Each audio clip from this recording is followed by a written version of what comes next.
আপনার সফলতা দেখে কিছু, কিছু হেটার্সরা আছে অটোমেটিক্যালি আপনার পিছু নিবে। ঠিক ঐরকমই আমার পিছু নিয়েছে কিছু হেটার্সরা। বেশ অনেকদিন যাবত আমাকে মিন করে উনি পোস্ট করে। আমি সবসময় বিষয়গুলো ইগনোর করে গিয়েছি। কিন্তু কিছুদিন আগে উনি পোস্ট করেছে ওনার কাজগুলো নাকি আমি অন্ধের মতো অনুসরণ করি। মানুষ মানুষকে তখনই অন্ধের মতো অনুসরণ করে যখন তার মধ্যে অনেক প্রতিভা থাকে। আপনার মধ্যে কি এমন প্রতিভা আছে ভাই আমি আপনাকে অন্ধের মতো অনুসরণ করব?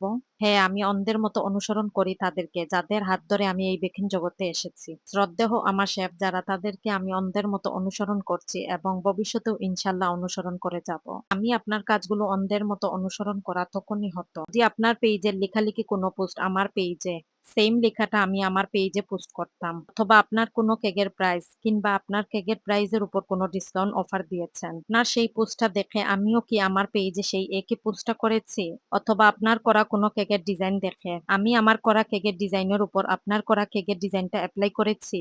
এই সব কাজগুলোর মধ্যে আমি তো কোনোটাই করিনি।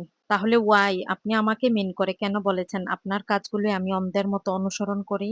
আমি যা করি আমার ট্যালেন্ট এবং আমার অক্লান্ত পরিশ্রম দিয়ে। অন্যকে মিন করে পোস্ট করার আগে অত্যন্ত 10 বার ভেবে নেবেন, কারণ অন্যের সফলতা দেখে যদি সহ্য না হয় তাহলে ইগনোর করুন, তবুও এই ধরনের পোস্ট করবেন না।